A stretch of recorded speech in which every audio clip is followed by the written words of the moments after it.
está online conosco, participará pelo Zoom. Professor, um bom dia. Eu vou fazer a apresentação do professor e também do debatedor de hoje, que é o juiz federal Eurico Maiolino, que está aqui ao meu lado esquerdo. Então, professor Nelson Neri Júnior.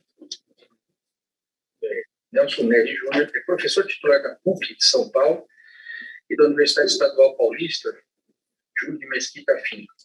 É professor livre-docente, doutor e mestre em Direito pela livre-docente, doutor e mestre em Direito pela Pontifícia Universidade Católica de São Paulo, PUC, doutor em Direito pela Fred Alexander Universität Erlangen. Eu não falo alemão. Mas aqui, essa aqui, quem tem que ler é o Mairan, que é um estudioso da língua. Coordenador do Núcleo de Direitos Difusos e Coletivos do Programa de Pós-Graduação em Direito da PUC de São Paulo. Professor colaborador permanente do Centro de Extensão Universitária e professor colaborador permanente do Instituto Brasiliense de Ensino e Pesquisa. É advogado, árbitro em arbitragens nacionais e internacionais, membro da Academia Paulista de Direito e da Academia Paulista de Letras Jurídicas. É coautor de projetos, de diversos projetos de lei, dentre os quais se destaca a Lei de Ação Civil Pública, a 7.347 de 85, e o Código de Defesa do Consumidor, a Lei 1.078 de 90. Isso é um resumo, evidentemente, bem sintético mesmo, do currículo do professor Nelson Neri Júnior, que é um dos mais brilhantes juristas do nosso país. Ele hoje falará sobre as questões sucessórias do Código de Processo Civil de 2015, e para debater este tema, tenho aqui ao meu lado o doutor Eurico Zequim Maiolino, juiz federal aqui da Terceira Região, doutor e mestre em Direito Constitucional pela Faculdade de Direito da Universidade de São Paulo, mesma instituição que cumpriu pós-doutorado em Direito. É especialista em Direito Constitucional Aplicado pela Escola de Magistrados da Justiça Federal da Terceira Região. Foi auxiliar da presidência do tribunal no biênio 2020-2022. E antes de ingressar na magistratura federal, foi juiz de direito aqui em São Paulo. É membro do Centro Nacional de Inteligência da Justiça Federal e juiz auxiliar do Superior Tribunal de Justiça. Então, eu passo inicialmente, com alegria, cumprimentando mais uma vez a todas e a todos, passo a palavra ao professor Nelson Neri Júnior para a sua palestra. Professor, seja bem-vindo à nossa escola e o senhor está com a palavra. Bem, bom dia a todos. Parece que agora resolvemos a questão do som. Então, para mim, eu vou começar de novo a nossa exposição. Eu agradeço muito o convite que me foi feito pela Escola da Magistratura do Tribunal Federal Regional da Terceira Região. O convite esse que foi feito por mim, a mim, pelo desembargador federal Mairan Maia Júnior, que está compondo a mesa de trabalhos, uma pessoa de quem eu cumprimento todos os que estão na mesa e os que estão nos vendo e ouvindo via internet e aqueles que estão presencialmente no auditório do Tribunal Regional Federal da Terceira Região. Me foi proposto o tema dos aspectos processuais do direito das sucessões, neste seminário em comemoração aos 20 anos do Código Civil, aprovação do Código Civil. Foi aprovado em 2002, 20 anos, mas entrou em vigor em janeiro de 2003. Nós estamos comemorando a aprovação e a sanção da lei que institui o Código Civil no Brasil. Muito bem.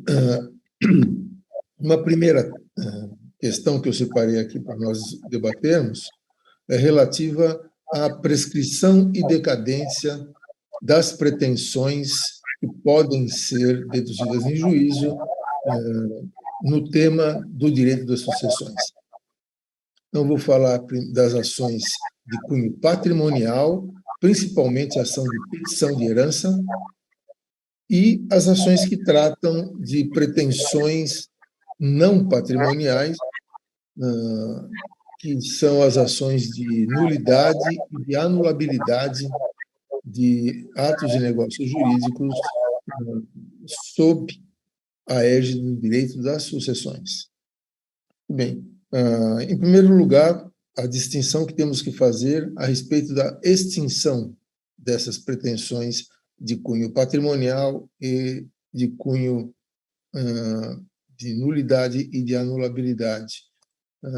Muito se tem dito, equivocadamente, ao meu ver, que prescrição e decadência são matérias que significariam pena para aquele que não age a tempo e a modo para deduzir a sua pretensão, não é? Dormientibus non succurrit ius. Mas não é essa a função da prescrição e decadência, e sim de estabilização das relações jurídicas. Então, segurança jurídica e estabilização das relações jurídicas são o motivo pelo qual existem os institutos de extinção de direitos, tanto de direito material, como é o caso de prescrição e decadência, quanto de direito processual, que é o caso de perempção e de preclusão, por exemplo. Né? Mas, voltando aqui ao nosso tema, o Código Civil fez a distinção entre prescrição e decadência, observando o critério científico que foi dado a lume pelo professor Agnello Amorim, filho da Paraíba, escreveu um artigo importantíssimo, Critério Científico para distinguir prescrição de decadência e identificar as ações imprescritíveis. Esse é o título do artigo do professor Agnello Amorim, está publicado na RT, número 300. A gente sabe porque o número é redondo, é fácil de nós memorizarmos. E esse artigo foi replicado e repercutido em várias outras publicações, não é? Tanto nas doutrinas essenciais da RT, como na revista de Direito Processual da década de 60, que era dirigida pelo professor Alfredo Busaide, titular de Processo Civil, catedrático de Processo Civil da Faculdade de Direito da Universidade de São Paulo, e depois ministro da Justiça, ministro do Supremo Tribunal Federal. Então, ele dirigiu essa revista, que só teve 6 números, foi muito efêmera a duração dessa revista, mas que publicou trabalhos espetaculares no âmbito do direito processual, até hoje úteis e muito importantes dentro do direito processual. Muito bem, então o Agnello propôs esse critério, o Código Civil adotou. O que se extingue com prescrição e decadência? Nós sabemos que determinada pretensão ela é passível de extinção via prescrição quando ela tem natureza patrimonial. Então, toda pretensão patrimonial, como, por exemplo, ação de cobrança, ação de indenização, todas aquelas que têm a ver com direito patrimonial, elas estão sujeitas à extinção pela circunstância da prescrição. Então, prescreve a pretensão de natureza condenatória, aquela que tem como mote um direito patrimonial. E aquelas que não têm cunho patrimonial são sujeitas à extinção, essas pretensões, por meio do Instituto da Decadência. Não é? Por exemplo, as ações de rescisão, ações de anulação, essas ações normalmente as de natureza constitutivo, negativa ou positiva, não importa. Se for de natureza constitutiva, essa pretensão está sujeita à extinção pela decadência. E há pretensões que são, eu não vou dizer imprescritíveis, como o Agnello Amorim coloca no artigo dele, mas perpétuas, que não é que não estejam sujeitas à prescrição, também não estão sujeitas à decadência. Então, é mais correto, tecnicamente, dizer que essas pretensões são perpétuas e não imprescritíveis, ou indecadenciáveis, né, não caducáveis. Então, é melhor falar em pretensões perpétuas, que são aquelas que podem ser deduzidas por meio de ação declaratória. Então, toda pretensão de nulidade, não de anulabilidade, toda pretensão de nulidade está sujeita à extinção por decadência. E, melhor, não está sujeita à prescrição, muito menos a decadência, são pretensões perpétuas, aquelas que são causas de nulidade do ato ou do negócio jurídico. As pretensões que são sujeitas à anulação, portanto, veiculando causas de anulabilidade, essas estão sempre sujeitas à decadência, né? O Código Civil estabelece difusamente no seu corpo várias questões de anulabilidade aqui e acolá, e de nulidade também. E muitas vezes estabelece prazo, como o mais comum é o prazo de anulação dos atos de negócios jurídicos eivados de vício da vontade ou de vício social do negócio jurídico. Vício da vontade como erro, dolo, coação, ou vícios sociais do negócio jurídico, como fraude contra credores. Então, todas essas situações estão previstas no Código Civil como passíveis de decadência se não forem exercitadas essas pretensões em 4 anos. Não é 4 anos o prazo de decadência da pretensão de anular um ato ou negócio jurídico pelos vícios da vontade ou vícios sociais. Está lá no artigo 178 do Código Civil. Mas, às vezes, a lei estabelece prazos aliás, situações de anulação, mas não prevê prazo. Então, existe uma regra, uma norma de encerramento, né, prevista no artigo 179 do Código Civil, que diz sempre que a lei estipular uma situação de anulabilidade, mas não disser qual é o prazo de exercício dessa pretensão de anulação, esse prazo será de 2 anos.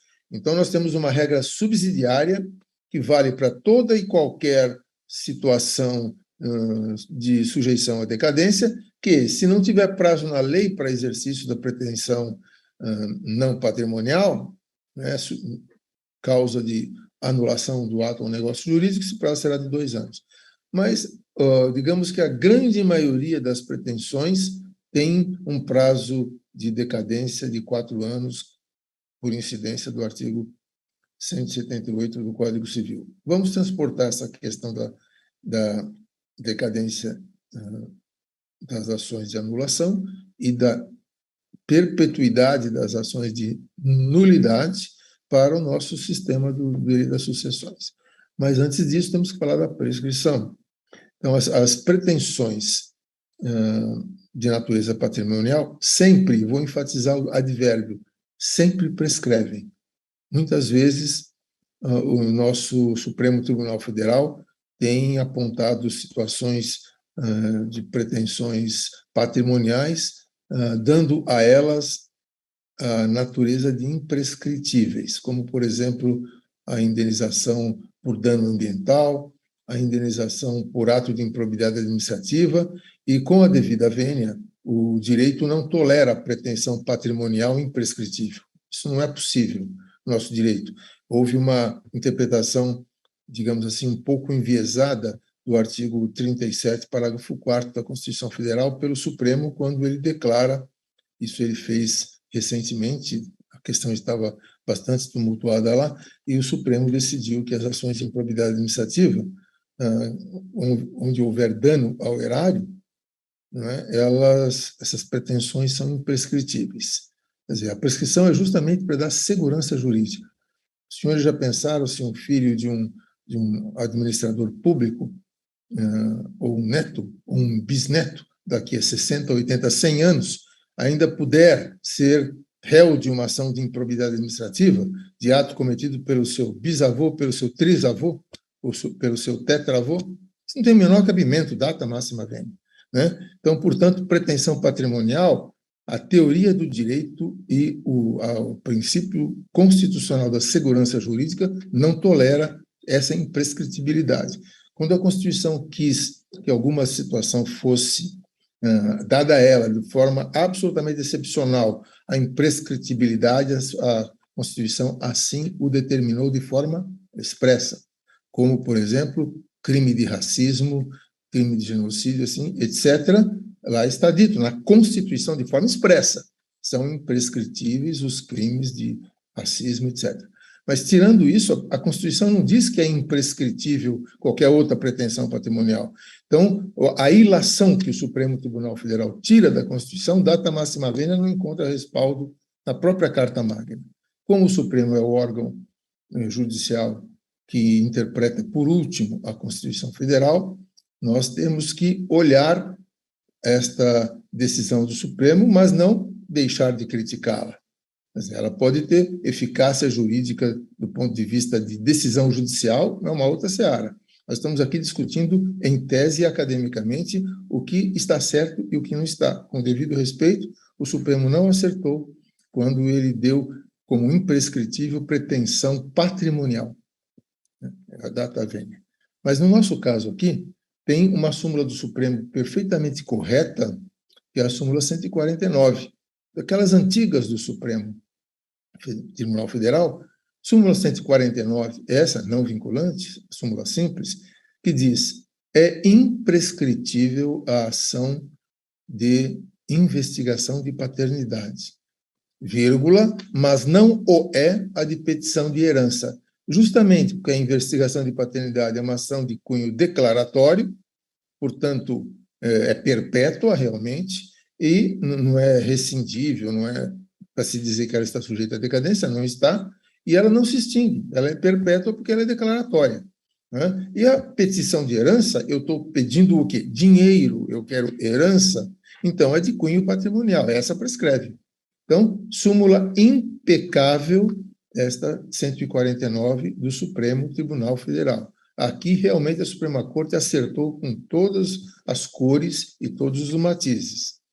Por que a investigação de paternidade é imprescritível? Porque ela tem conteúdo declaratório. Quer dizer, quando o judiciário diz, julgo procedente a pretensão de investigação, declaro que o autor é filho do réu, por exemplo, não é? O judiciário apenas declara uma situação física pré-existente. Ele não ficou filho, o autor não ficou filho porque o judiciário declarou. Ele já o era desde a concepção, evidentemente. É que a declaração pelo Poder Judiciário da paternidade de alguém, né, essa declaração produz eficácia jurídica plena. Então, daí vai sair um registro, uma sentença vai ser registrada à margem do registro civil daquela pessoa, daquele autor, para constar que é filho do réu, né? Foi o investigado, a inação de investigação, vai ter direito à herança, vai ter direito a alimentos, enfim, são outras consequências. Daí a gente pode dizer, bom, então a sentença de procedência de uma ação de investigação ela é mista, que ela declara, portanto, essa pretensão é imprescritível, ou é perpétua, vamos dizer assim, ela declara que alguém é filho e depois produz alguns efeitos no mundo jurídico, como de cunho patrimonial, como alimentos, como herança, por exemplo, né? E também de cunho de parentesco, que vai ser registrada essa sentença à margem do registro civil. Muito bem. Então, transportando tudo isso para o nosso direito às sucessões, vamos examinar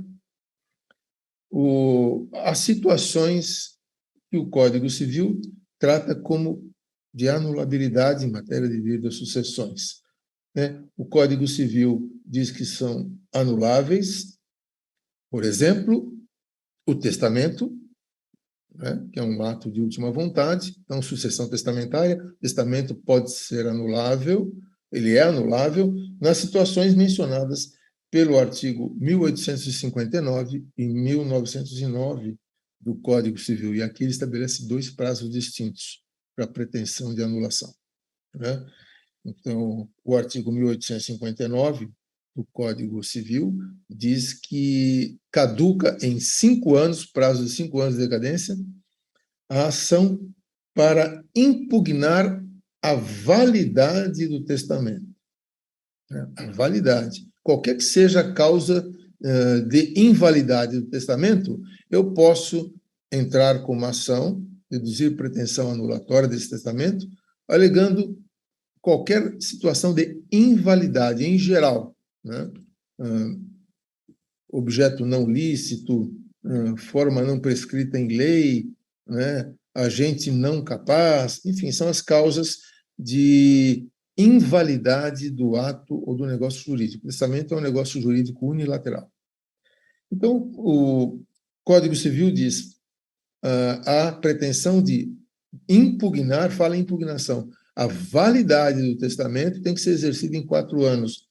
Artigo 1800, em 5 anos. Artigo 1859 do Código Civil. Contado, né, o dies quo desse prazo de decadência de 5 anos é o registro do testamento. Registrado o testamento, esse é o dies quo, o início do prazo de 5 anos para anular esse negócio jurídico testamentário, se inicia. Então, vejam, é um prazo distinto, não é aquele prazo de 4 anos, o 178 do Código Civil. Para discutir a validade do testamento, 5 anos, a partir do seu registro, artigo 1859 do Código Civil. Ocorre que o 1909 dá um outro prazo para a invalidação do testamento, não é? Então, o 1909 diz que a pretensão de anular o testamento por erro, dolo ou coação, só esses 3 vícios, que são os vícios da vontade. Erro, dolo ou coação, o prazo para se anular um testamento eivado de um desses vícios é de 4 anos. Então, vejam, invalidade em geral do testamento, 5 anos para entrar com a ação. Invalidade por vício da vontade, erro, dolo e coação, 4 anos. As previsões estão em artigos distintos do Código Civil, daí o intérprete tem que tomar bastante cuidado, né? Então, estamos falando do 1859 e do 1909. E, no 1909, ele diz que é anulável o testamento em 4 anos por erro, dolo ou coação, e dá o dies quo igualmente como faz o artigo 178, inciso 1 do 178. Quando é que se conta o prazo de 4 anos para anular um ato ou negócio jurídico? Então, aqui, esse dies quo vale para qualquer anulação de ato ou negócio jurídico, do 178, e vale para anulação do negócio jurídico testamentário por erro, dolo e coação, do 1909. O dies quo é igual. A partir de quando, então, se contam esses 4 anos? Da coação, do dia em que cessou a coação, é o inciso 1. Do erro dolo, fraude contra credores, estado de perigo, lesão, etc., né? Dia da realização do ato ou negócio jurídico. E 3, se for um ato de incapaz, na data em que cessa a incapacidade. Então, o Código Civil dá o dies quo, o início do prazo. E aí nós temos que confrontar esse início de prazo com o 189 do Código Civil, que é a regra da actio nata. Nascida a pretensão, né, ou ocorrida a lesão, nasce a pretensão. Então, a partir da lesão conhecida, nasce a pretensão para se exercer qualquer medida decorrente daquela lesão ou ameaça de lesão. Então, o que nós podemos fazer? Será que vale o 189, pura e simplesmente, em face de um testamento anulável? Ou eu tenho que partir do dies quo previsto aqui no artigo 1909 do Código Civil, e do 178 também?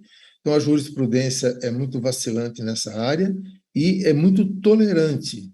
Então, não, se a pessoa desconhecia o vício, então é a partir do conhecimento que se dá a accionata, o 189 do Código Civil. Só que a accionata do 189 do Código Civil é uma regra geral.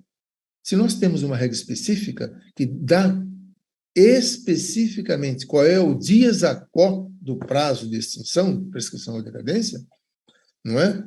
Nós temos que observar a data, o dies quo dado pela lei, e não o conhecimento do fato e a accionata lá na frente.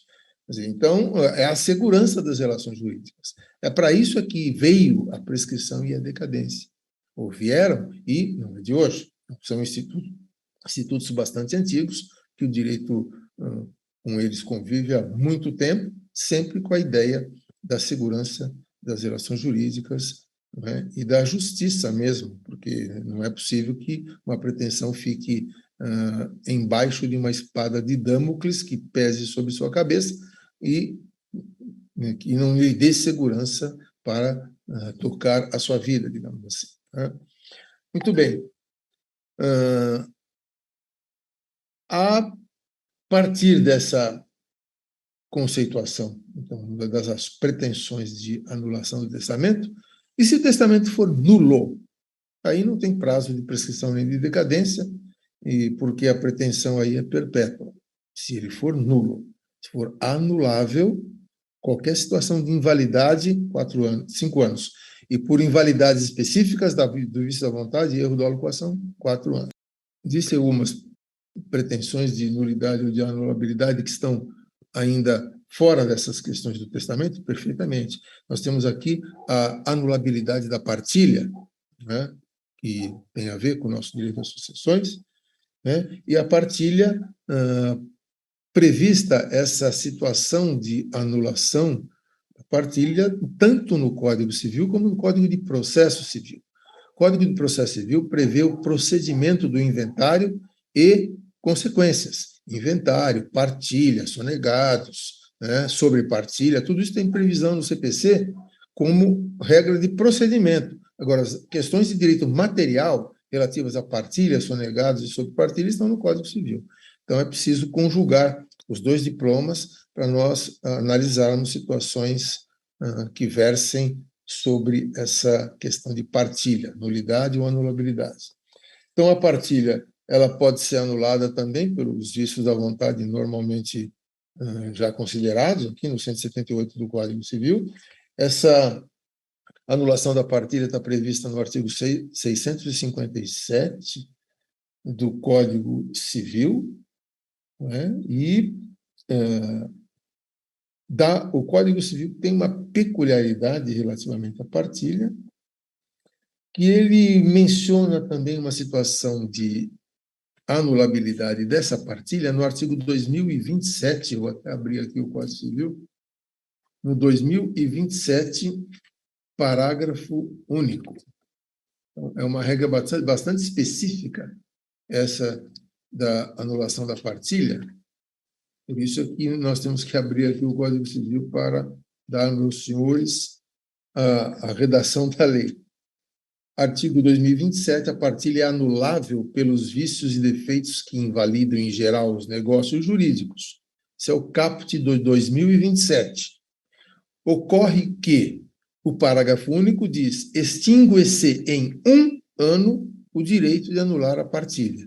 Então, se o caput diz que qualquer causa de invalidade de ato ou negócio jurídico é possível de ser alegada como uma ação de anulação de partilha, ele não dá 4 anos para se anular essa partilha, ele dá 1 ano. Então, é um prazo de decadência, não é de prescrição.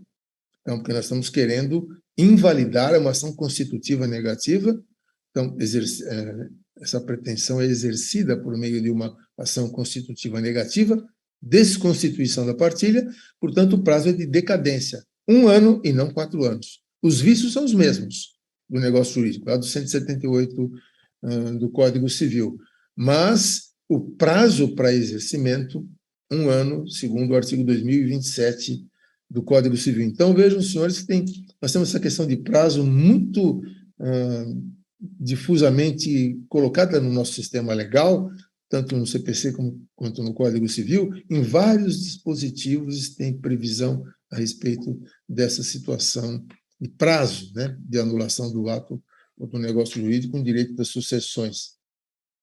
Agora, eu não falei do prazo de prescrição, só falei que era prescrição, a questão da anulação da petição de herança, mas não diz qual é o prazo. A lei não prevê.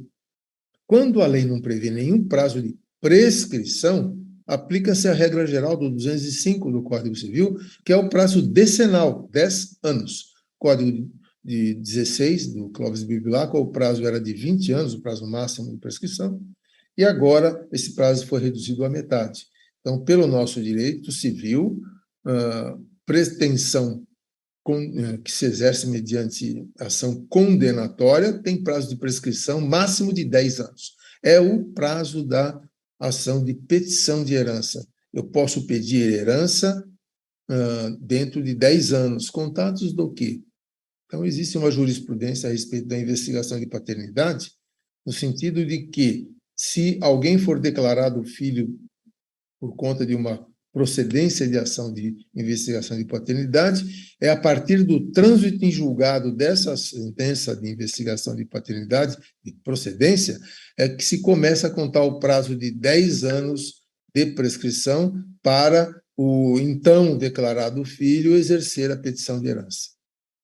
Então, aqui sim existe um dies a quo fixado de forma jurisprudencial. Então, é pretoriana a fixação desse prazo de prescrição para exercimento da pretensão de petição de herança. Muito bem, vejam quantas coisas nós já falamos sobre ação de anulação, de anulabilidade, assim por diante. E agora existe uma outra pretensão ainda, que eu não falei, do direito das sucessões, que é relativa à exclusão de herdeiro e deserdação. Dois institutos distintos, deserdação é uma coisa, exclusão de herdeiro é outra. A exclusão de herdeiro está prevista no artigo 1814 do Código Civil, e que se dá por causa de indignidade. Então, o Código Civil diz quais são as causas de indignidade que podem excluir alguém da condição de herdeiro, diferentemente da deserdação, que é um outro instituto. Então, essa exclusão de herdeiro ela só pode ocorrer por meio de ação judicial. O artigo 1815 diz: só por sentença alguém pode ser excluído da condição de herdeiro. Então, havendo uma causa de indignidade, prevista lá no 1814 do Código Civil, aí sim o interessado pode propor uma ação para excluir aquele indigno, da condição de herdeiro. O que é deserdação? É completamente diferente. Esse instituto está previsto no artigo 1961 do Código Civil, que diz que a deserdação é, vamos dizer assim, a deposição de alguém da condição de herdeiro necessário, portanto, da legítima. Então, excluir alguém da legítima significa deserdar essa pessoa, E só se pode deserdar por testamento, por exemplo, havendo causa. Sem causa, não se é possível deserdar alguém. E essa causa só pode ser demonstrada por meio de ação. Ninguém deserda alguém senão por ação judicial. Causas de deserdação estão ali, previstas no Código Civil. Mas eu não posso deserdar alguém sem ação judicial, no sentido de exercer a pretensão de deserdação. E o Código Civil menciona, no artigo 1964, que o ônus da prova da causa de deserdação é daquele herdeiro que se beneficia com a deserdação do outro herdeiro, Então, se está dizendo sobre o ônus da prova, evidentemente não é outra conclusão, senão que só se pode fazer isso por meio de ação judicial. Então, exclusão de herdeiro e deserdação só por meio de ação judicial é que se consegue. Então, 1815 do Código Civil e 1961 do Código Civil. Primeiro, exclusão de herdeiro. O segundo, deserdação. Então, o herdeiro instituído na deserdação é que tem o ônus de provar a causa mencionada pelo testador, de deserdação desse herdeiro, da sua legítima. Muito bem.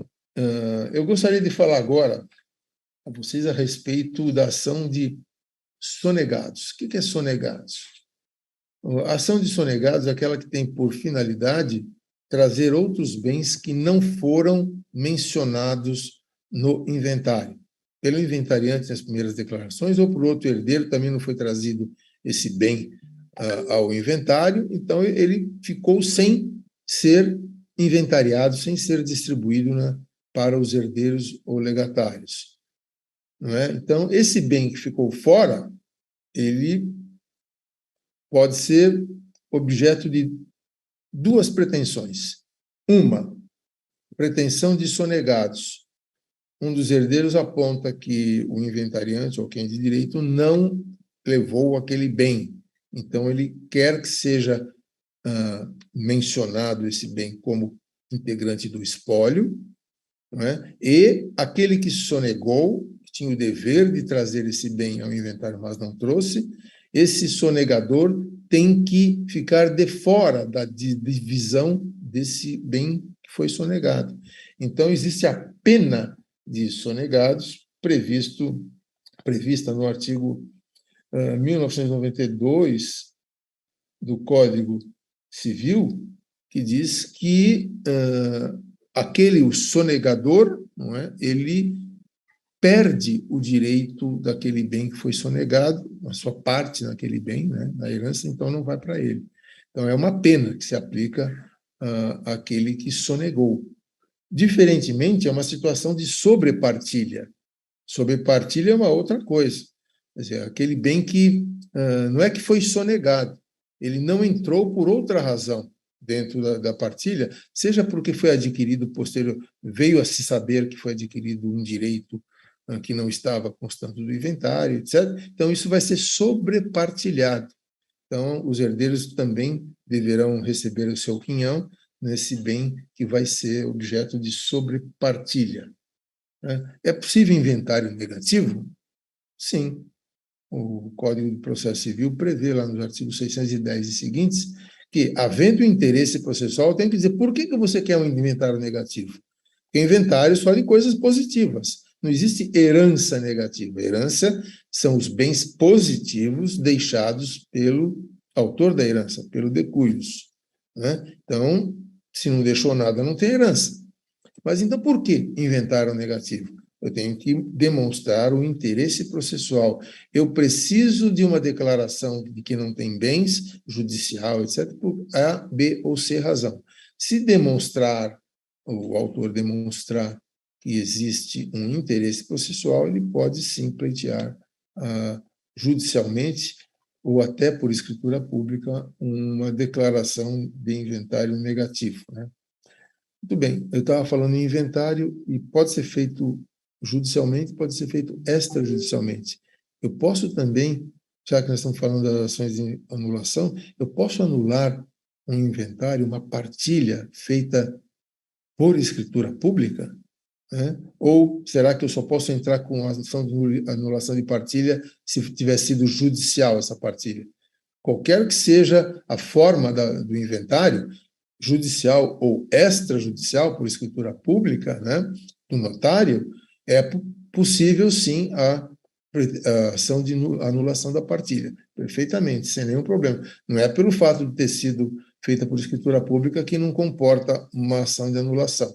E, mais importante ainda que seja amigável, né, esse inventário ou essa partilha, é possível, sim, haver uma ação de anulação dessa partilha nos casos e nas causas previstas na lei. Muito bem, o nosso direito prevê que a ação de sonegados, que é, na verdade, uma ação de natureza patrimonial, né, que ela pode ser exercida desde que dentro de certo prazo. Qual é o prazo para exercimento da pretensão de sonegados? Não tem previsão na lei, então se aplica a regra geral do artigo 205 do Código Civil. Como sonegados é uma questão de direito patrimonial, sujeita à prescrição. Então, prescrição, não tem prazo previsto em lei? A regra geral da prescrição, não havendo prazo, 10 anos. Artigo 205 do Código Civil. É o prazo que se tem para o exercimento de uma ação de sonegados, né? Muito bem. E importante dizer agora, na questão de... nós estamos falando do inventário, legado, subpartilha, etc., e esse inventário ele vai fazer com que haja uma reunião, uma aglutinação do patrimônio que o morto deixou para ser dividido entre os herdeiros e legatários. Bem, esse inventário, o prazo, procedimento para que seja exercido está no Código de Processo Civil, nos artigos 610 e diante. Agora, uma questão processual relativa a inventário, questão extremamente delicada e importante. Qual é o juízo competente para processar e julgar esta ação de inventário? Importante dizer que a ação de inventário é uma ação, um procedimento de natureza contenciosa. Existe uma lide, portanto, tem uma sentença no inventário que é proferida pelo juiz da causa, né? O inventário, então, é processado no juízo, diz a lei, vou até repetir o termo aqui da lei, o inventário é feito no juízo onde os bens se situam, os bens do morto, né? É lá que é feito o inventário. Artigo 1796 do Código Civil, a competência do inventário é feita no juízo competente no lugar da sucessão. Onde que é o lugar da sucessão? A sucessão se abre com a morte do decujus, aquele que deixou o patrimônio. Então, o lugar do falecimento, que é o lugar da abertura da sucessão. Então, esse é o lugar do foro, onde deve ser processado o inventário. E se houver bens nesse inventário, bens imóveis situados em lugar diferente daquele onde houve a abertura da sucessão, onde houve a morte do decurso, nenhum problema. A competência continua sendo do lugar onde houve o falecimento, que vai, então, arrecadar no inventário bens que estão por todo o Brasil. Eu disse por todo o Brasil, porque bens fora do Brasil não são aqui inventariáveis. Então, é importante essa questão, vou mencionar aqui para vocês, os artigos 8º e 10º da Lei de Introdução às Normas do Direito Brasileiro, a LINDB, né, que primeiro distingue e conceitua o que são bens, e depois diz onde esses bens estão, qual é o juízo competente para fazer o inventário, né, quando o morto deixa bens no exterior. Então, importante dizer que o Brasil adota um sistema da pluralidade dos juízos sucessórios, do ponto de vista de competência. Então, qual é o juízo competente para o inventário de bens deixados no exterior? A pessoa falece no Brasil, abre-se aqui um inventário, juízo da sucessão, né? Como já vimos aqui, 1796 do Código Civil. Só que ele deixa bens também na Alemanha, no Japão, nos Estados Unidos, na Itália. Então, como que a gente vai fazer? Existe juízo universal do inventário? Não existe. Então, o Brasil não adota a universalidade do juízo da sucessão. O Brasil adota a pluralidade do juízo da sucessão.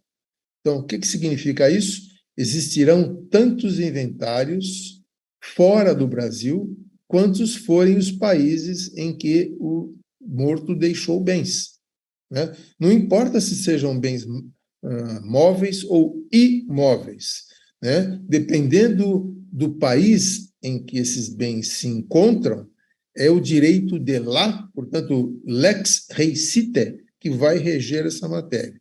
E a competência também é do lugar onde eles se encontram, bens móveis ou imóveis. Então, aí já é fórum rei site. Então, existe o fórum rei site, que é igual ao lex rei site, significa bens existentes, morto no Brasil, deixou bens na Alemanha, o bem vai ser inventariado na Alemanha, de acordo com a lei da Alemanha. Mas ele também deixou bem nos Estados Unidos. Esse bem dos Estados Unidos vai ser inventariado nos Estados Unidos, segundo a lei norte-americana. E, portanto, o juiz brasileiro não tem jurisdição para dispor ou decidir a respeito de bens do morto no Brasil, né, que deixa esses bens no exterior. O governo brasileiro não pode ter influência em nada, e muito menos a justiça brasileira. Então, não há jurisdição do juiz do inventário brasileiro, o juiz da sucessão do Brasil, não há jurisdição para ele determinar o que quer que seja a respeito de bens do morto que se encontram no exterior. E aí vem a segunda parte do raciocínio. Bom, então podemos compensar com a legítima, com a, etc., quanto que ele deixou lá fora, então vamos somar aqui, fazer. Se não são inventariáveis no Brasil, não entram nem na legítima e nem na parte. Não há compensação. Não pode entrar esse bem no cômputo do patrimônio do morto no inventário feito aqui no Brasil. Então, vocês me dirão, mas então isso é injusto, porque ele deixa bens no Brasil e do exterior. Eu não posso compensar aqui, porque ele deixou lá um bem para o João, e aqui no Brasil tem bem para Maria. Então, se o bem do João for maior, não pode haver uma compensação? Não, porque tudo que é bem que se encontra no Brasil é inventariável no Brasil, ponto final. Aquele inventário termina, não tem compensação, não tem legítimo, não tem nada do exterior. O bem que o morto deixou no exterior, é lá que vai ser feito o inventário. Então, se a lei daquele país onde se encontra o bem permitir legítima ou não permitir legítima, a lei do país é que vai determinar onde se encontra o bem, né? A lei daquele país que vai determinar quais são as regras. É lex rei sitter. Onde é que estão situados os bens? É a lei desse lugar que vai reger. E a competência do juízo também desse mesmo lugar, né? E existe o STJ discutiu essa matéria, o Supremo Tribunal Federal discutiu essa matéria, então há várias questões e vários precedentes desses dois importantíssimos tribunais do país. Primeiro, por que o Supremo? Porque competia ao Supremo, antes da reforma constitucional, competia a ele homologar sentença estrangeira, por exemplo, né? E então, por isso que e julgar matéria de lei federal. Antes de 1988, de 5 de outubro de 88, data da Constituição, né, competia ao Supremo julgar não só questões que versassem sobre ofensa à Constituição, como também questões que versassem sobre ofensa à lei federal. Não existia essa dicotomia que tem hoje na Constituição de 88, de matéria federal, quem decide dar a última palavra é o STJ, matéria constitucional, quem dá a última palavra é o Supremo. Antes era tudo o Supremo.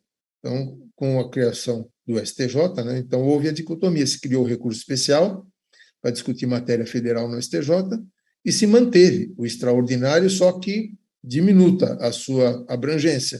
Antes, o extraordinário versava sobre Constituição e lei federal, hoje o extraordinário só versa sobre Constituição.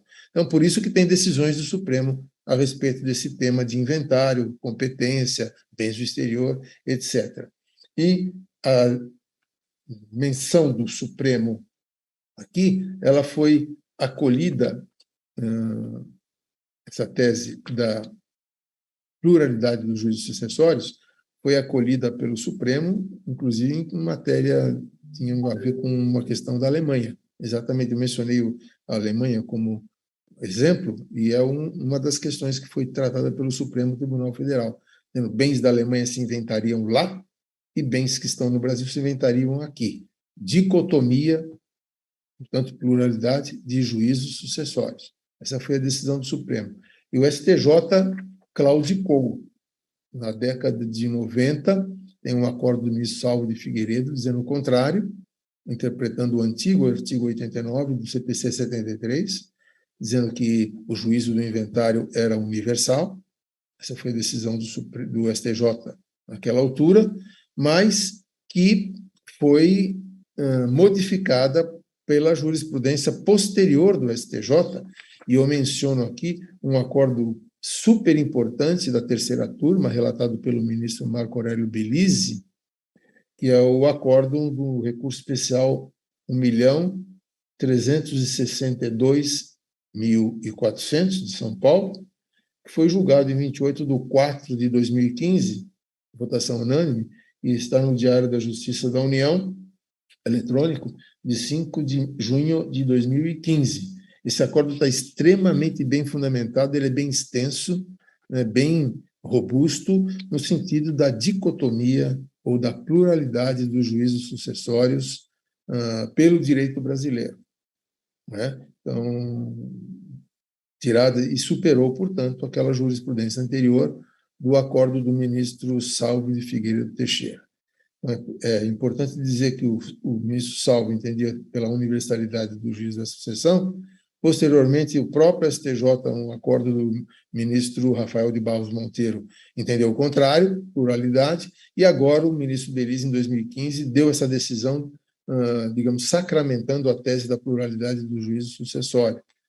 Né? E tem sido acompanhado, tem acórdão dele mesmo, posterior, e de outros ministros, no sentido da pluralidade dos juízos sucessórios.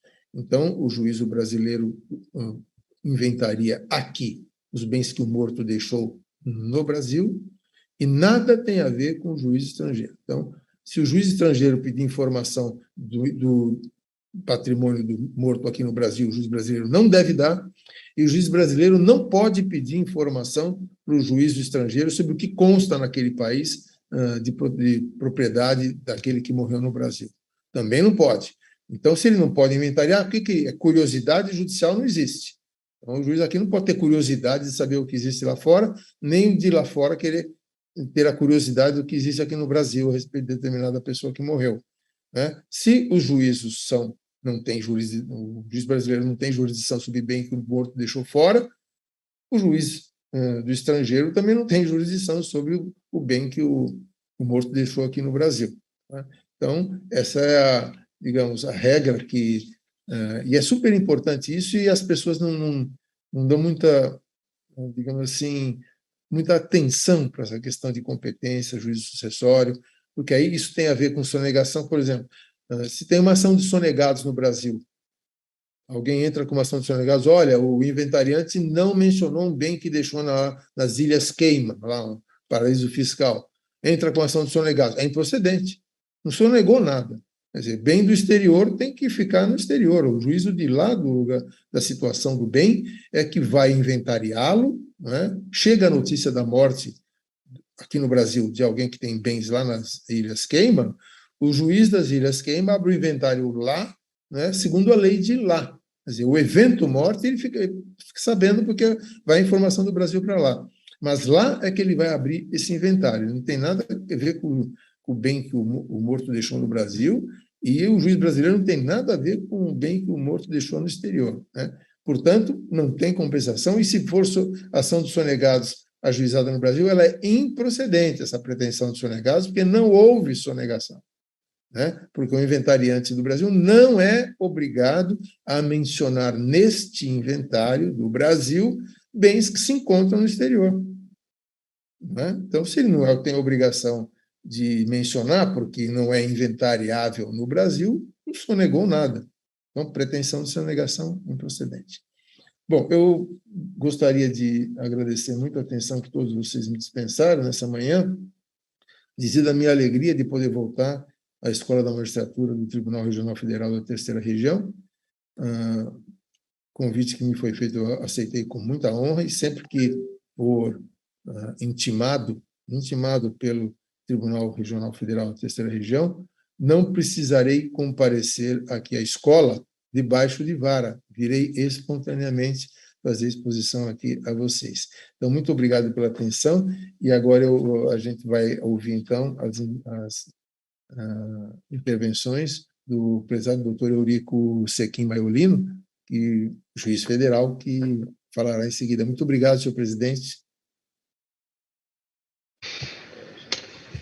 Bom dia. O senhor nos ouve agora, professor? Perfeito. Bom, inicialmente agradecer o convite que me foi feito pelo Dr. Mairan e dizer da honra de poder estar aqui com ele, a quem eu tive o prazer de acompanhar na qualidade de auxiliar nos últimos 2 anos, e também compartilhar essa mesa com o professor Nelson Neri, que é mestre de todos nós e cujas obras são utilizadas nas nossas decisões, no nosso dia a dia e com muita frequência. E, ao mesmo tempo, também um desafio falar depois de uma intervenção tão minuciosa e tão qualificada do professor Nelson Neri. Professor, eu vou, se o senhor me permite, vou fazer um giro para tentar trazer essas questões sucessórias que, para nós, no dia a dia da Justiça Federal, parecem um pouco distantes para o nosso dia a dia. Então, eu tentei pensar da nossa atividade jurisdicional na Justiça Federal, onde são mais comuns essas questões sucessórias se revelarem. E muitas das vezes, então, elas aparecem muito mais em questões processuais difusas no meio do processo, em incidentes processuais, e que nós temos que nos debruçar sobre essas questões relacionadas à sucessão. não é da nossa competência o julgamento de todas essas ações às quais o senhor se referiu, mas também não é incomum no nosso dia a dia nós nos depararmos com questões relacionadas ao direito sucessório. Eu procurei pensar, então, algumas questões notadamente relacionadas à matéria previdenciária e de execução fiscal. No direito previdenciário, então, nós temos que deitar olhos sobre o artigo 112 da 8.213, e pela característica dos feitos de natureza previdenciária, pelo tipo de parte desses feitos, são pessoas ou muito idosas que procuram aposentadorias, revisões de aposentadorias, ou pessoas que têm algum tipo de enfermidade, buscam benefício por incapacidade. Não é incomum que nós tenhamos que nos deparar sobre questões relacionadas à sucessão nesse tipo de processo.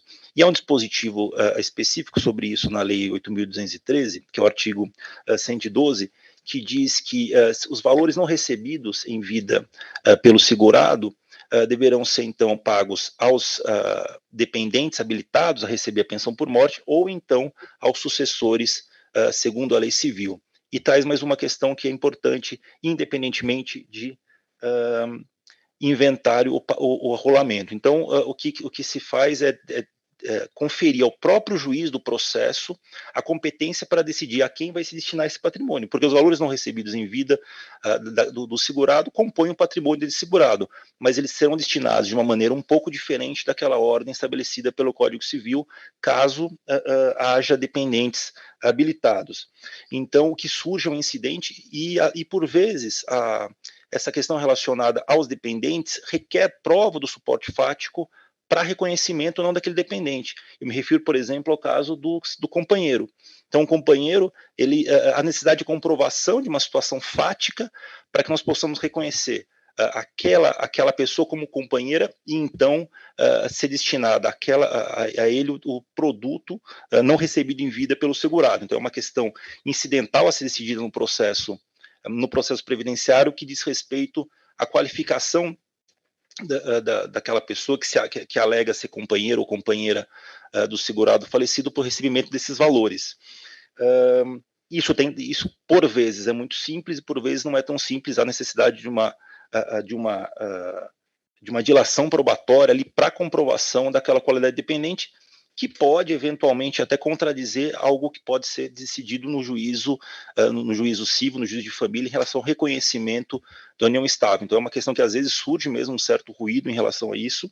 Normalmente os juízes já avançam para o reconhecimento dessa qualidade, e se não houver dependente habilitado, então observando a ordem de vocação hereditária estabelecida na legislação civil, para que esse valor a que tem direito, que compõe o patrimônio do segurado, seja pago aos seus dependentes ou sucessores. Então, essa é uma questão, e sobre essa questão, o STJ teve oportunidade de, em duas questões importantes que dizem muito respeito ao nosso dia a dia, que é o caso de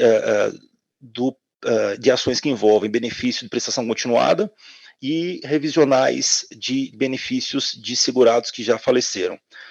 Então, em relação ao primeiro, benefício de prestação continuada, então, o STJ reconheceu que, embora seja um benefício de caráter personalíssimo, os valores que seriam devidos até o óbito do segurado compõem um patrimônio, e, consequentemente, é um patrimônio transmissível, e que é possível, então, que os sucessores avancem para o recebimento desse valor. Também observada aí a ordem estabelecida pelo 112 da 8.213, que dá prevalência aos dependentes habilitados à pensão por morte e, em segundo lugar, então, aos sucessores previstos na legislação civil. E uma outra questão também que o CJ já decidiu em caráter repetitivo é a possibilidade da revisional de aposentadoria de segurado morto. Então, nesse ponto, a STJ reconheceu que o beneficiário da pensão por morte do benefício originário tem legitimidade para requerer por direito próprio a revisão da aposentadoria daquele que faleceu, porque isso vai ter reflexos no valor da pensão do benefício derivado. Então, ele também reconheceu essa legitimidade e também na forma aplicando a ordem estabelecida pelo 112 da 8.213, observando, então, o caráter prioritário dos dependentes habilitados à pensão por morte e, em segundo lugar, dos dependentes dos sucessores previstos na legislação civil. Então, são algumas questões interessantes em matéria previdenciária que se referem às sucessões, e também mais um outro ponto interessante que diz respeito, que é mais um tipo de ação que não é incomum, principalmente pelo tempo de duração dos processos de execução fiscal, que é a questão da sucessão dos contribuintes no redirecionamento das execuções fiscais. Então, o STJ também tem uma interpretação nesse sentido de que somente é possível o redirecionamento da execução fiscal desde que tenha havido a citação do contribuinte que faleceu. Então, se houve a citação do contribuinte e por ser uma responsabilidade pessoal, a possibilidade de redirecionamento da citação, aí sim para o espólio, para os herdeiros, mas não admite se não houver a citação desse contribuinte que faleceu. Oi? Então, a questão toda que se coloca aqui também, que envolve o direito sucessório, é que o próprio patrimônio que garantiria a dívida do segurado, que convolada, então, em herança, depois do segurado, perdão, do contribuinte, convolado, então, em herança, também seria sobre essa herança, seria a responsabilidade pelo pagamento dos tributos devidos. Então, não há esse marco processual em relação à citação, talvez não devesse tirar da herança a responsabilidade por esse pagamento. Houve estabelecimento desse marco, mas o patrimônio, enquanto em vida, que respondia pelo pagamento desses tributos, convolado em herança também passa a responder pelo pagamento desses tributos, mas a interpretação do STJ nesse sentido é que não tendo havido a citação, então, não é possível esse redirecionamento. E aqui eu faço referência também ao entendimento do Dr. Mairan, nos votos relativos a essa matéria na sexta turma, que ele pontua exatamente essa divergência em relação ao que deveria ter sido interpretado pelo STJ ao estabelecer esse marco da citação como possibilidade de redirecionamento das execuções fiscais, no caso dos administradores, né, que já faleceram antes da citação. Bom, procurei pensar algumas questões, então, aqui relativas a essa matéria de sucessões que fazem parte do nosso dia a dia, né? Então, nós não temos competência para julgar essas ações, inventários e ações relacionadas às sucessões, mas nós temos que nos deparar também diariamente em relação a isso. Então, foi isso, fazer um giro para a prática mesmo, para a gente poder ver como no nosso dia a dia nós também temos nos deparado com isso e como isso impacta no nosso trabalho, notadamente em algumas das matérias em relação às quais nós trabalhamos diariamente. Então, eram mais ou menos essas observações que eu queria trazer. Eu queria fazer uma pergunta. Pois não, o desembargador Mairan quer fazer uma pergunta. Bom dia a todos. Inicialmente, eu gostaria de cumprimentar o professor Nelson Neri pela brilhante exposição feita em relação ao tema de efeitos processuais da sucessão, em especial abordando as questões de ações que discutem aspectos da sucessão, tendo como critério a fluência do prazo e o efeito da fluência do prazo nas manifestações de ações sujeitas à prescrição e decadência. Gostaria também de cumprimentar o Dr. Eurico Zequim Maiolino, que nos deu a honra de nos auxiliar durante o período da presidência, destacar uma vez mais a sua excelência no exercício do trabalho realizado e também destacar as questões que foram colocadas, que são próprias do dia a dia do juiz federal, que atua nas áreas previdenciárias e de execuções fiscais. Mas eu gostaria de aproveitar a presença do professor Neri para fazer um questionamento em relação a um dos aspectos que foi trazido na sua apresentação quanto ao início da fluência do prazo das ações que objetivam a desconstituição de testamento nos casos em que ocorra erro, dolo ou coação. O professor destacou, salvo assim entendi, que se aplicaria a fluência do prazo como marco inicial da fluência do prazo disposto do artigo 178, ou seja, a data da prática do negócio jurídico.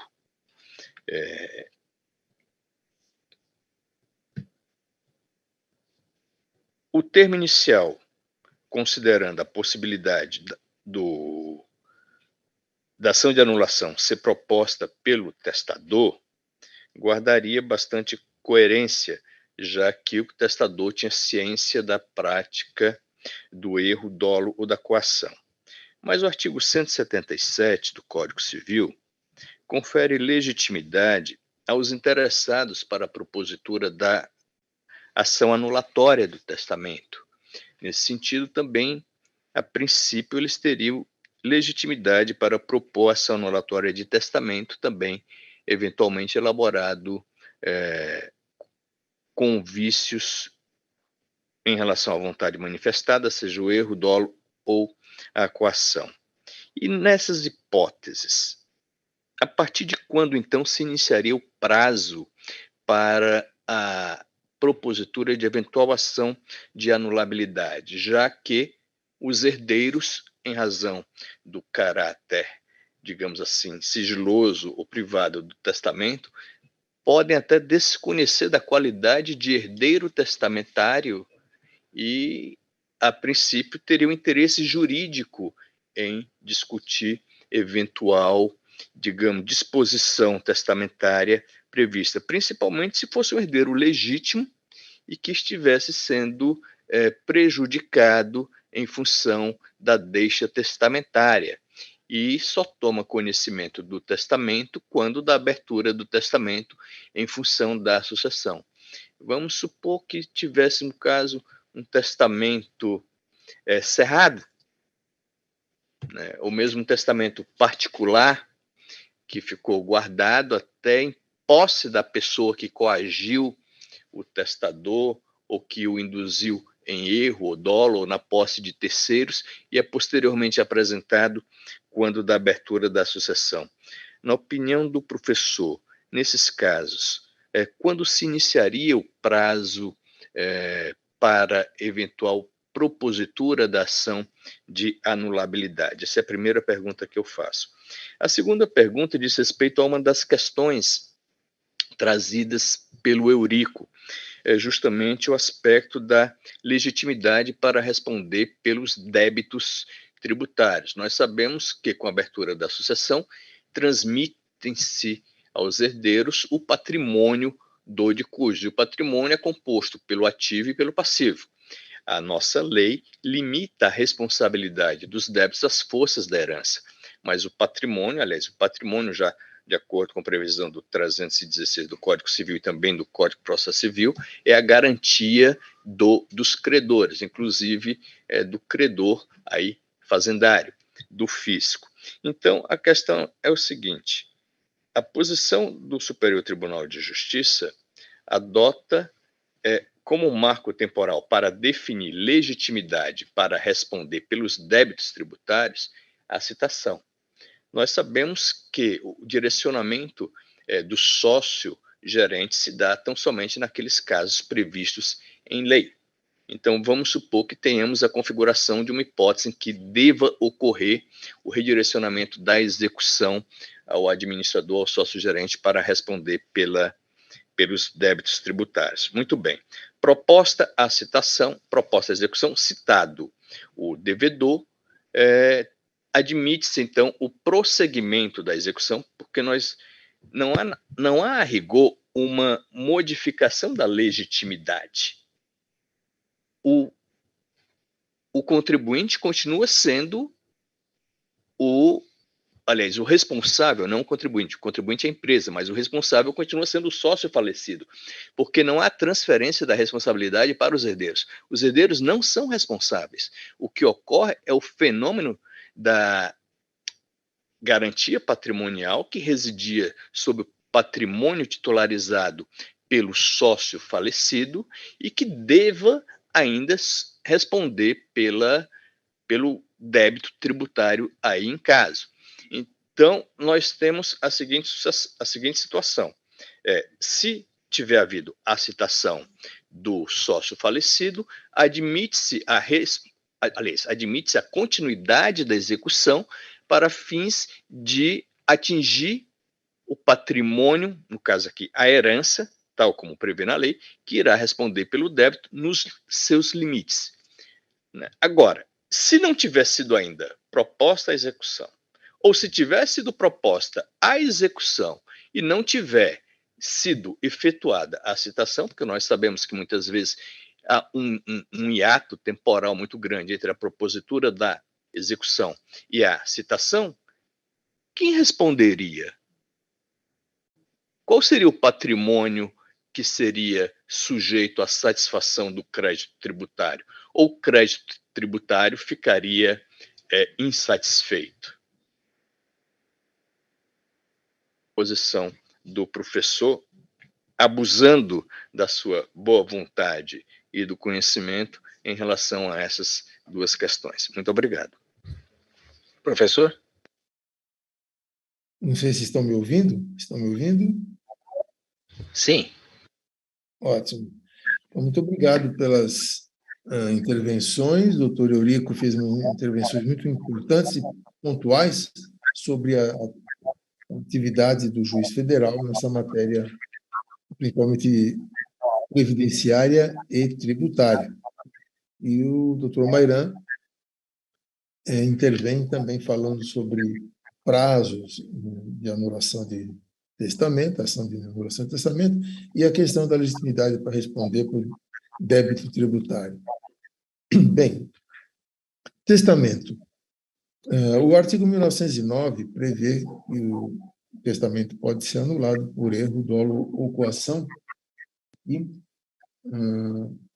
que se extingue, parágrafo único diz que se extingue em 4 anos o direito de anular a disposição testamentária, né, vida por erro, dolo ou coação, e se for deduzida essa ação de anulação por qualquer interessado, como prevê o 177 do Código Civil, mencionado pelo desembargador Mairan, diz a parte final do parágrafo único do 1909 do Código Civil, que se conta a partir de quando o interessado tiver conhecimento do vício. Então, aqui nós entramos, sim, na teoria da accionata do artigo 189 do Código Civil, que é nascida a lesão, mas dali nasce a pretensão também de o direito de impugnar essa lesão, né? Enfim, então, aí o interessado, sabendo qual é o prazo, o conhecimento, o vício que está falando, desculpe, ele tendo conhecimento do vício, a partir desse conhecimento, conta o prazo de desacordo, o prazo de decadência para anular esse testamento.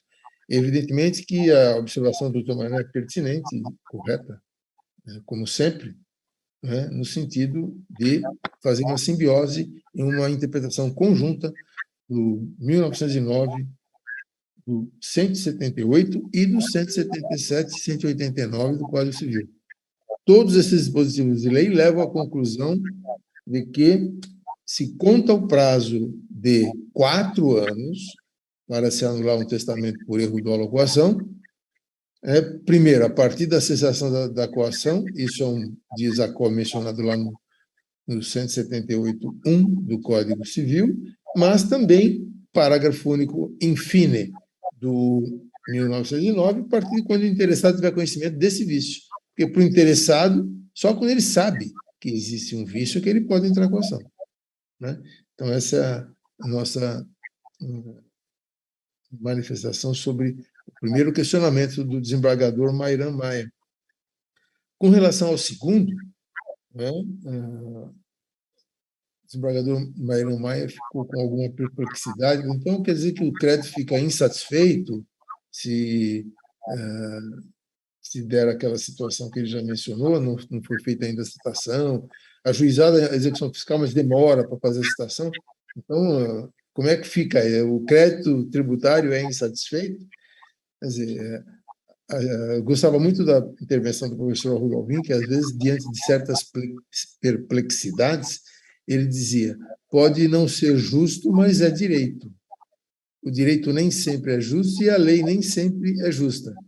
Não é? Agora, se é assim o direito, que fique sendo assim. Às vezes a gente pode ficar um pouco com alguma perplexidade. Mas veja, Sua Excelência tem razão quando diz, olha, o herdeiro não tem nada a ver com essa história. Lógico que não tem nada a ver. Quem responde quando já há citação, na continuação da execução fiscal, é o espólio. Ele que é, digamos, a universalidade de bens, de direitos ou de débitos, né, que eram da atribuição do morto. Então, todo aquele que é credor do espólio, credor daquele que morreu, se habilita no inventário como credor. Olha, eu tenho aqui um crédito, ele faleceu, a herança é X, mas eu quero uma partezinha dessa herança porque eu sou credor. Então, aí vem o questionamento. Quer dizer que o fisco tem que se habilitar? Não, não há necessidade do fisco se habilitar no inventário. Mas o que ele pode fazer é responsabilizar o espólio, que é aquele que detém o conjunto da herança, né? E, como mencionou o desembargador Mairan, segundo o artigo 316 do Código Civil, o patrimônio é isso. Então, citado o sócio da empresa, depois vem a falecer, sim, o espólio vai responder pelo débito tributário. Acho que não é nem questão de legitimidade, aí realmente tem razão o desembargador Mairan. Eu não acho que seja coisa de legitimidade, é coisa de patrimônio, na verdade. Né? O patrimônio é que responde. Então, de quem é o patrimônio? Era do morto, mas ele faleceu? É o espólio, que hoje é o patrimônio dele. Então, esse espólio é que vai responder pela dívida tributária.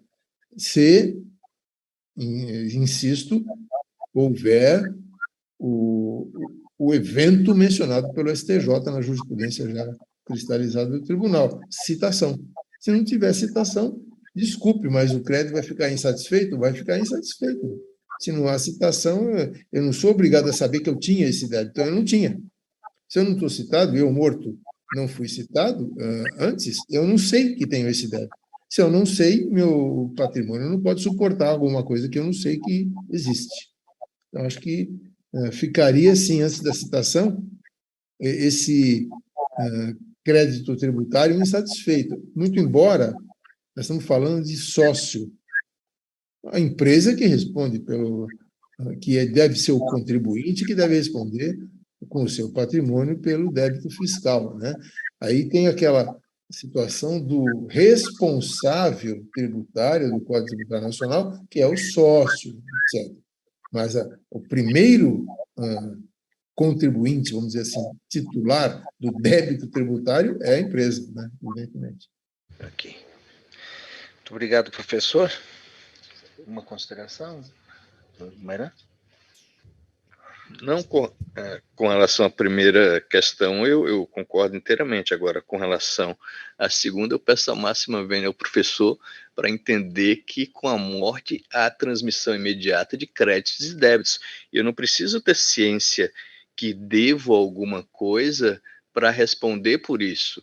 Não é a ciência que torna o devedor compelido a responder patrimonialmente, mas a inexecução da obrigação, o inadimplemento. Então, aí nesse aspecto eu peço a máxima vênia ao professor aí para divergir e entender que o espólio continua responsável pela dívida inadimplida. No caso aqui, é como garantidor de uma obrigação que foi inadimplida, na função de responsável. Afinal, a responsabilidade patrimonial, ela subsiste e decorre de força de lei.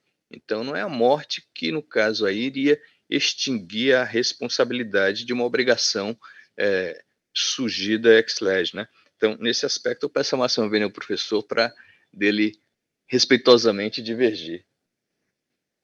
Máxima vênia concedida. Muito generoso. Muito bem. Nós temos tempo.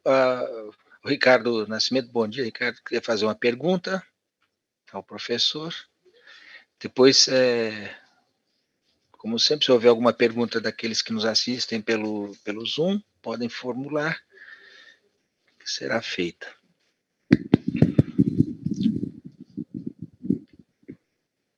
Bom dia a todos. professor Nelson, eu não poderia deixar passar essa oportunidade para cutucá-lo no melhor sentido da palavra, voltando à questão que foi suscitada pelo Eurico. Nós temos uma regra sucessória previdenciária, que inicialmente o artigo 112 era destinado àquele resíduo de aposentadoria que fica quando a pessoa falece. Ela falece no dia 15 e tem uns 15 dias de resto de aposentadoria que fazia direito. Então, havia uma norma que os sucessores, para os habilitados para a pensão, para receberem esse resíduo. O STJ transformou isso numa regra, e a Justiça Federal, tudo numa regra sucessória, né? Então, nós temos boa parte das sucessões são disciplinadas por uma lei previdenciária. E habilitar, quando normalmente o segurado falece no decorrer do processo, é feita a habilitação decidida por sentença. A gente faz uma sentencinha bem curtinha, né? Incidentalmente habilitando o sucessor. Ocorre que primeiro, nós corremos o risco de decidir uma matéria extremamente complexa, dependendo do caso concreto, em uma decisão incidental sem o devido a profundo exaurimento de prova, etc, etc. Segundo, nós podemos decidir pela lei previdenciária, vamos imaginar, desculpe estendendo a questão, mas vamos imaginar uma situação relativamente comum do segurado que falece, tem filhos e que teve segundas núpcias ou então uma união estável posterior. Falece, a companheira é a sucessora do benefício, que muitas vezes é o maior patrimônio que o segurado teve. Os filhos não teriam direito, maiores já, à sucessão. A pergunta é, apesar de, no juízo previdenciário, homologado o direito da companheira, é possível a revisão desta questão em outro processo onde haja uma análise mais exauriente da questão? Desculpa a extensão da pergunta, mas era necessária. Extremamente importante e interessante a questão levantada, que tem a ver com a prática mesmo do juiz federal, no dia a dia ali da questão previdenciária, né? Mesmo porque o artigo 112 da Lei 8.213, no final, ela diz, independentemente de inventário, regulamento e outras coisas. Quer dizer, seria aquela questão simples do juiz do previdenciário, que não dependeria de muitas altas indagações. Eu chamo a atenção para o inventário no juízo civil comum, não no juízo federal, porque o juiz do inventário resolve as questões também. Havendo questão complexa ou de alta indagação, o juízo do inventário civil manda para as vias ordinárias. Fala, espera um pouquinho, está muito complicado aqui, vamos remeter os interessados às vias ordinárias, eles vão lá discutir numa ação X ou Y e depois voltam aqui ao inventário já decidido quem que é o herdeiro, quem que não é, quem que é o beneficiário daquele bem ou quem não é, né? Então, isso existe também no juízo civil, né, para dar um conforto para o juiz federal, que as complicações não são só ali, né? No civil também tem, e não é o juiz do inventário, veja, que é o competente para resolver questões da herança, às vezes não é ele que tem que decidir, ele manda para as vias ordinárias. Quando é muito mais simples, ele resolve ali mesmo. Então, acredito que o juiz federal, sendo coisa previdenciária mais simples, ele resolva ali com essa, o senhor falou em sentencinha, não é? Sentença, né? A sentença do juiz, ainda que de forma um pouco mais simples, mais abreviada, mas é uma sentença, né? E se tiver uma questão muito complicada, o que o juiz federal deve fazer, né? Se ele tiver que mandar a parte para outra via, né? a parte final do 112 diz que não precisa nem de inventário, nem de arrolamento, nada. Mas se for uma questão complexa, eu também acho que, quando se falou, olha, às vezes esse benefício pode ser o maior patrimônio do morto, né, do segurado. Às vezes é mesmo, né? Vai deixar aquela... E a discussão? Eu tenho visto, eu não sei se isso corresponde à realidade do dia a dia dos senhores, mas eu tenho visto o juiz federal ele mesmo decidir quando há disputa entre companheira, ex-mulher, o próprio juiz federal decide ali a questão de quem é ou quem para receber esse benefício, né? É deixado pelo segurado morto. Então, acredito que seja essa a função do juiz federal realmente. Quem que é o beneficiário? Se ele não existir, aí nós vamos para os sucessores, que é o que diz a lei lá no 112, né? Mas, por enquanto, é o beneficiário. Então, o INSS tem condição de dizer quem é o beneficiário. Se ele não está dizendo e o juiz está com essa questão para ser decidida, ele decide quem é o beneficiário dos próprios autos ali na questão ao seu exame, não é? Como disse o nosso querido magistrado, faz uma sentença ali a respeito dessa matéria.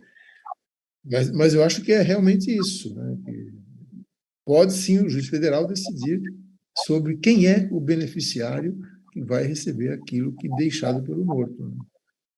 Muito bem. Temos mais uma pergunta aqui no auditório. Há perguntas Tá. Então vamos ouvi-la. Bom dia, professor. Eu sou servidor. Eu queria saber como que fica uma situação. Nós temos eu vou dar bem sintético a questão, porque senão fica uma execução fiscal. O credor faleceu, ele foi citado, ele era o responsável, ele era o diretor da empresa, ele já está como responsável pelo débito, e a fazenda informa que o credor morreu e que foi aberto um inventário, e nós verificamos aqui também que o inventário está encerrado. Ele quer que a fazenda seja trazida, vamos dizer, seja citada a inventariante para responder pelos débitos, pelo valor até o valor compatível, né? Que eu faço? Ela traz o problema já assim, ela trouxe na execução fiscal, ela não foi mexer lá no inventário, o inventário está encerrado, é um inventário recente, que encerrado em 2019. Qual a solução? Realmente a questão é muito importante e, digamos, do dia a dia mesmo, né? Mas veja, quando o inventário está encerrado, tudo já não tem mais espólio. Foi encerrado o inventário, não tem mais espólio. Por que não tem espólio? Porque tudo que existia de positivo no inventário já foi distribuído. Cada herdeiro ficou com o seu guinhão lá, o herdeiro, etc. Né? Então, nesse caso, terão que responder todos os herdeiros. Né? Aí não tem outra saída. Aí sim, desembargador Maran, é uma questão de legitimidade, me parece. Porque se o espólio não existe mais, se fosse o espólio ainda, digamos, não dividido, ainda o inventário está correndo, tudo bem, o espólio responde pela dívida tributária, não tem problema nenhum. Agora, encerrado o espólio, o inventário for arquivado, os herdeiros são as partes legítimas que devem responder essa execução fiscal. Então, acho que deverá sim ser chamado cada um dos herdeiros, se tiver um herdeiro só, e não é inventariante. E o servidor, na hora de fazer pergunta, disse, olha, então o que eu faço? Tem inventariante não existe mais, porque terminou o espólio. Ela foi administradora de uma massa de bens que já foi distribuída. Então, não existe mais espólio. Então, não existe mais inventariante. Então, se tiver alguma responsabilidade, tem que ser do herdeiro. Então, ele, herdeiro, tem que ser citado. Ah, mas tem 10 herdeiros, tem que citar os 10. Né? Agora, existe solidariedade? Eu posso citar só um para responder sobre tudo, etc. Questão de solidariedade, como sabemos, o Código Civil diz que só existe solidariedade se tiver previsão expressa na lei ou se decorrer de um acerto das partes em matéria contratual. Senão, não tem solidariedade.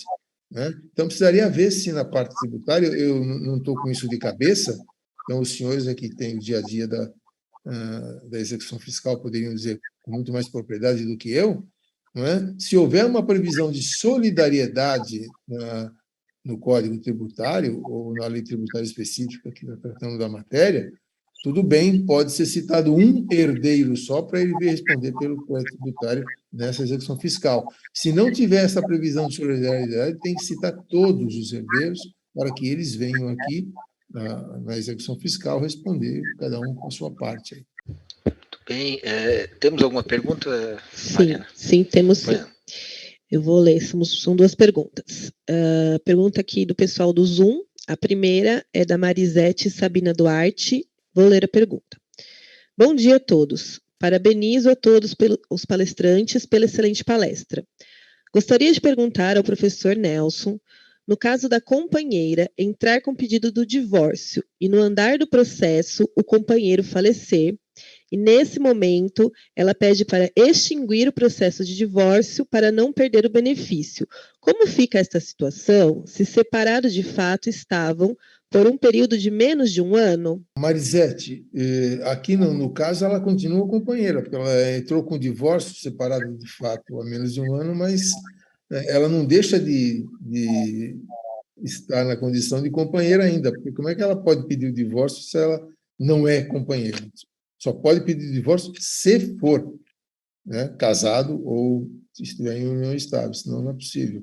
Então, se ela está ainda em união estável ou casada, o divórcio não foi ainda concedido, a separação de fato aí não importa. Eu acho que a condição civil dela é de casada ou de convivente na união estável, né? Então, ela pode sim, né? Ela não vai perder o benefício, ela é beneficiária. Muito bem. Mais alguma pergunta, Maria? Temos mais uma. É do Ricardo Gonçalves de Castro, China. Bom dia a todos. Indago aos professores sobre a questão dos criptoativos. Qual a posição deles a respeito da definição do juízo competente para conhecer de sua partilha, ou seja, como definir o lugar da coisa quanto a esses ativos? Doutor Eurico? Professor, eu estava na esperança que o senhor respondesse, viu? Bom dia. Eu também parabenizo pela palestra. E eu responderia a essa pergunta com o artigo 48 do CPC, que diz que, está aqui, compete ao juízo do domicílio. Olha lá, o foro de domicílio do autor da herança no Brasil é o competente para o inventário, a partilha, a arrecadação, o cumprimento de disposições. E eu só complementaria que o artigo 10 da Lei de Introdução às Normas de Direito Brasileiro estabelece justamente o mesmo critério, é o domicílio. Onde for o domicílio do falecido, lá será feita a apuração de toda a herança, incluindo os bens digitais. Certo. E nessa mesma linha, o artigo 1785 do Código Civil diz que a competência para o processamento é do último domicílio do autor da herança. Então, temos esse conjunto de artigos para confortar o espírito de quem perguntou. Eu só acrescentaria, porque a pergunta foi feita pelo juiz federal Ricardo China, que participou recentemente de cursos sobre apreensão de criptoativos, que é um tema extremamente sensível, difícil, e até porque a pergunta que se faz é: aonde estão esses criptoativos? Aí é outra pergunta. Então, é outra pergunta. Essa eu não sei responder. Não, tudo bem, mas porque eu compreendo a pergunta, perfeitamente a pergunta do China, porque ela não é de simples resposta. Mas eu partiria, esse pode ser um princípio, partir daí, daquilo que diz o professor Hércules, o professor Mairan, mas eu acho que o problema é um pouco mais complexo. Não, são duas questões. Onde estão os criptoativos, né? Essa eu não sei responder. Agora, onde se abre o inventário, onde se abre a sucessão e deva ser arrolado como patrimônio os bens digitais, e aí no caso os criptoativos, é no lugar do domicílio do falecido, no caso do último domicílio do falecido. Aí são duas situações que a gente tem que separar. Aí, se me permite fazer uma glosa em tudo que foi falado, vejo que interessante que o debate todo mundo complementa, cada um fala um pouquinho e vamos complementando a resposta ao doutor Ricardo China. Mas, quando eu falei na exposição sobre bens localizados no exterior, então, ainda que a pessoa tenha falecido no Brasil, sim, artigo 48 do CPC, o artigo 10 da LINDB, como mencionou o desembargador Mairan, ok, o último domicílio do falecido é Brasil, aqui vai ser aberto o inventário, mas se tiver um criptoativo em instituição localizada no Brasil, ok, esse criptoativo vai integrar aqui o inventário, né, o espólio, porque é um bem de propriedade do falecido. Agora, se tiver um criptoativo fora do Brasil, localizado numa instituição dos Estados Unidos, não sei onde, não é? Então, o inventário brasileiro não pode tratar desse criptoativo localizado no exterior. Aí é a Lex Reissita e o Fórum Reissita. Vai ter que ser inventariado onde estiver localizado esse criptoativo. Sim.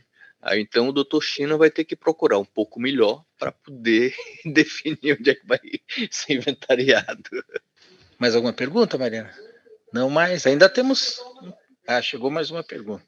Uma pergunta da Giovana Aparecida Lima. Bom dia a todos. Gostaria de saber como proceder em caso de óbito no processo previdenciário, no cumprimento de sentence, quando havendo vários filhos, um deles, intimado, não demonstra interesse em se habilitar nos autos. Nesse caso, a execução se processa apenas em relação aos filhos que se habilitaram? O senhor está ouvindo, professor? Professor, está ouvindo?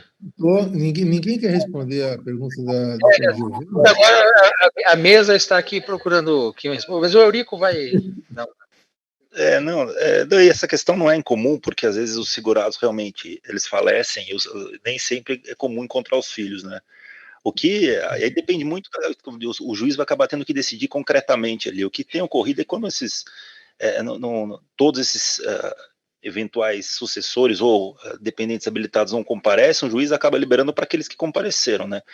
Alguns outros acabam reservando, mas isso daí fica um problema insolúvel lá, um valor vinculado ao processo. Eu creio que não havendo, não encontrado esse dependente ou esse herdeiro, o juiz tem que decidir a destinação desse valor para aqueles que compareceram no processo. Evidentemente que há ali uma atividade cognitiva em relação à tentativa de intimação, de citação, e nós dispomos de alguns sistemas que nos auxiliam nisso para encontrar esses dependentes ou sucessores, mas enfim, de qualquer forma tem que decidir qual é o destino do valor. Na minha opinião, ele não comparecendo, ele libera os valores para aqueles que compareceram, evidentemente tendo havido uma diligência aqui em relação a esses outros que eventualmente não demonstraram interesse em receber esses valores, né? Eu acho que é mesmo por aí como o doutor Eurico está dizendo, porque a questão é mais pragmática do que jurídica, né? Porque juridicamente teria que se procurar realmente os herdeiros, quem são os beneficiários ali. Não sendo possível, eu acho que o esgotamento de uma diligência razoável, né, deve ser demonstrada nos autos, mas o dinheiro não pode ficar ali. Eu acredito, doutor Eurico, que essa questão da reserva não seja uma coisa muito produtiva, nem, digamos, pragmática. O dinheiro vai ficar lá, não vai nunca ninguém aparecer para pegar esse dinheiro. Então, acho que deve mesmo ser destinado a quem está ali com interesse demonstrado nos autos, né? Muito bem. Eu acho que já estamos quase no horário aqui. Eu quero simplesmente agradecer ao professor Nelson Neri Júnior pela sua disponibilidade de participar deste seminário.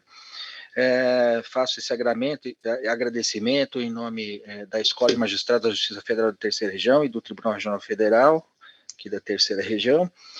Quero também agradecer o meu colega, amigo Eurico Maiolino, a todos os que nos assistiram aqui, assistem ao seminário aqui no auditório e também pelo Zoom.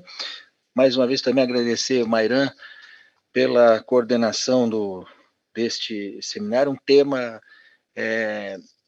riquíssimo de questões e, como comentávamos há pouco aqui, ainda também um tanto desconhecido em muitos aspectos e seus desdobramentos, especialmente naquela zona de intersecção com temas da nossa competência aqui na Justiça Federal. Então, eu quero, fazendo este agradecimento, também agradecer ao pessoal do apoio aí, que tem se desdobrado nas dificuldades que surgem, como eu costumo brincar, né, José Roberto, Mariana, quem sabe faz ao vivo, né, a gente tem que, as coisas vão acontecendo e a gente vai tentando ajustar, e eu estou firme na esperança de que no próximo ano, com novas instalações, com novos equipamentos, nós vamos melhorar muito isso e diminuir, se possível, eventuais falhas que possam acontecer, pela qual também peço a compreensão de todos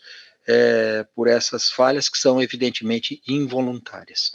Então, dito isto, eu encerro este painel e convido a todos para a continuidade do seminário às 14 horas. Muito obrigado e até daqui a pouco.